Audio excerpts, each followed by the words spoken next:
Ever pondered about the inevitable journey every human has to take? No, not life, but what happens after it ends? What happens to our bodies once we depart from this world? This is an age-old question that has intrigued the human mind for centuries. We are all aware of our mortality, yet the details of what transpires after we take our last breath remains shrouded in mystery to most of us. We are about to embark on a journey beyond the horizon, beyond the known, into the realm of the post-mortem. It's a voyage that every human being will eventually take, but few truly understand.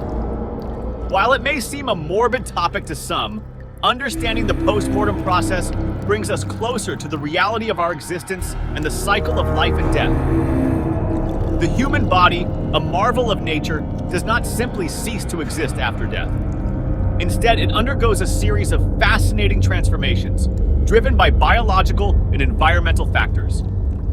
From the immediate changes like rigor mortis, algor mortis, and livor mortis, to the complex stages of decomposition, our bodies continue to be dynamic even after life has ended.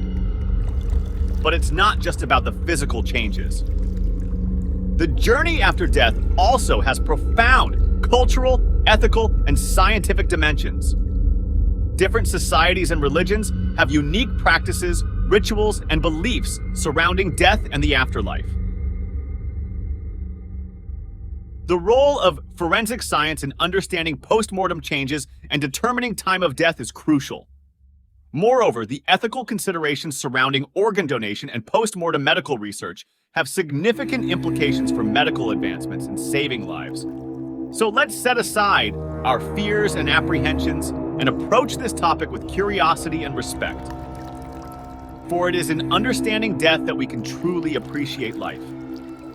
As we delve deeper into this subject, we hope to shed light on the unanswered question of what happens to our bodies after we die.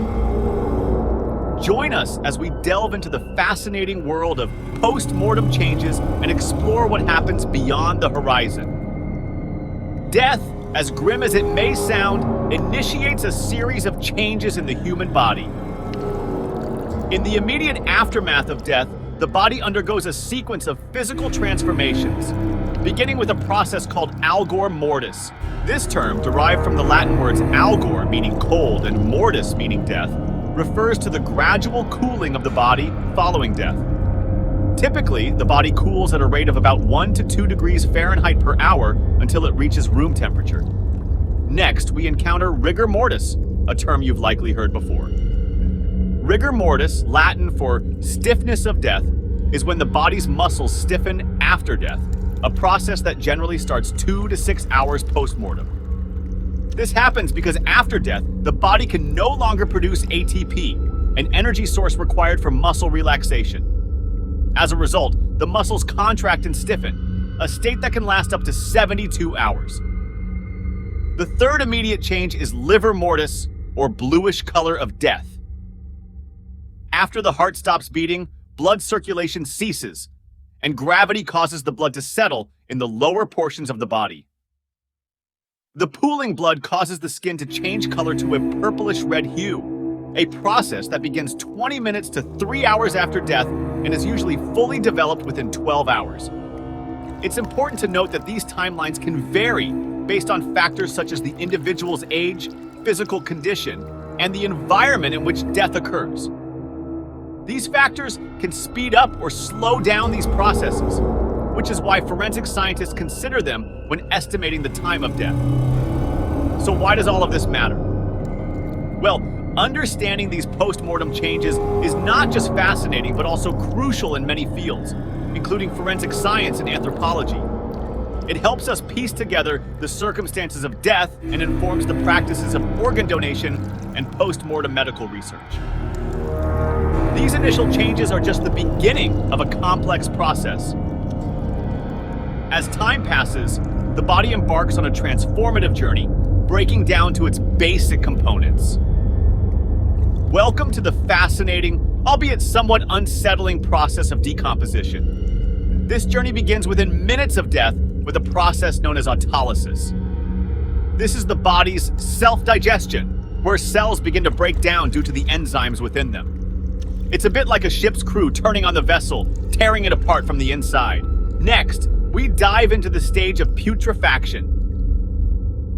This is where our friendly neighborhood microorganisms step into the spotlight. Bacteria that were once kept in check by our immune system now begin an uninhibited feast, breaking down tissues and organs. The process releases gases like methane and hydrogen sulfide, which cause the body to bloat and emit distinctive odors. Different organs decompose at different rates. The pancreas, rich in enzymes, is often the first to go, while the uterus and prostate, with their dense muscular walls, can resist decomposition for a longer period. But it's not just about what's happening inside the body.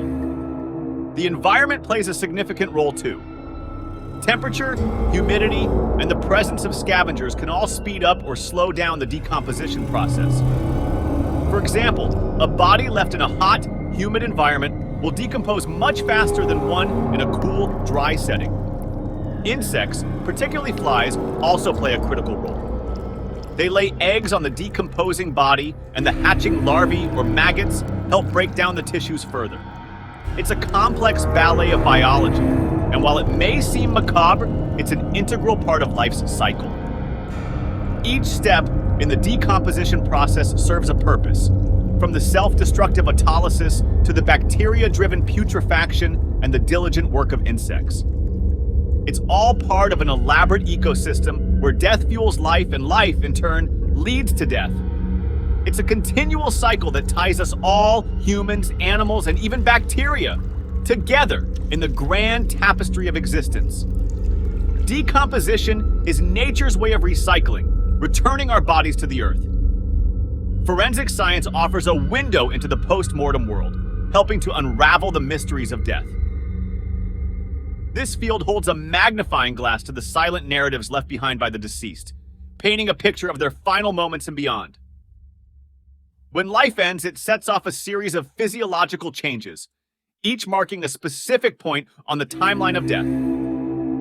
Forensic science decodes these changes, helping us understand not only when death occurred, but also what might have led to it. For instance, the onset and progression of rigor mortis, the stiffening of muscles after death, can provide clues to the time of death. Similarly, changes in body temperature, known as algor mortis, can also serve as a biological clock, counting down from the moment of death. Forensic experts also scrutinize the nuances of decomposition, a process influenced by a multitude of factors ranging from the environment to the activities of microorganisms. The stage of decomposition can offer insights into the duration since death, as well as conditions surrounding it. Yet, understanding post-mortem changes is just one part of the puzzle. Forensic scientists also delve into the context of death, analyzing the scene, the circumstances, and any physical evidence that might shed light on the events leading up to it. This careful process of reconstruction can help piece together the story of a person's final moments, even when there are no witnesses to recount it. By combining scientific knowledge with meticulous investigation, forensics allows us to perceive death not merely as an end, but as a complex narrative woven from the threads of life's final chapter. It is through this lens that we can start to comprehend the silent stories told by the deceased, stories that might otherwise go unheard. And while forensic science may not answer all our questions about what lies beyond the horizon of life, it does offer a unique perspective on the journey that begins after we take our last breath. Forensic science, thus, serves as a crucial tool in understanding and interpreting death. So what does this all mean? What have we learned about the journey our bodies take after we breathe our last? We've journeyed together through the fascinating, sometimes mysterious, but always natural processes that unfold in the human body once life ceases. We started with the immediate changes that take place, such as rigor mortis, algor mortis, and leavor mortis. We've learned that these are not random occurrences, but rather physiological responses orchestrated by the cessation of life's functions. We then delved into the stages of decomposition, exploring the roles of microorganisms, enzymes, and environmental factors in breaking down tissues. The process of autolysis and putrefaction, while not the most pleasant to think about, is a crucial part of returning the body to the earth from whence it came. We've also highlighted the important role of forensic science in understanding these post-mortem changes and determining the time of death. Forensic experts, like detectives of time, analyze various factors to reconstruct the events surrounding a death, providing invaluable insights and peace to those left behind. We've visited the concept of body farms, those unusual but incredibly important research facilities, where human decomposition is studied under controlled conditions. These places play a vital role in advancing our understanding of death and decomposition, furthering forensic anthropology. We've reflected on the cultural and religious perspectives on death, the ethical considerations of organ donation and post-mortem medical research. We've explored the traditional practices of burial and cremation and their cultural variations, and we've delved into historical practices surrounding death and how attitudes towards the afterlife have evolved. In sum, we've seen that the journey our bodies take after death is a complex interplay of physiology, environment, and culture.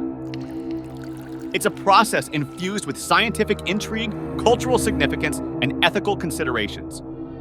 It's a journey that, while ending in decomposition, also leads to new life in the form of nutrient-rich soil, scientific advancements, and the potential to save lives through organ donation. Death, as we've seen, is not an end, but a transformation, a return to the elements from which we came.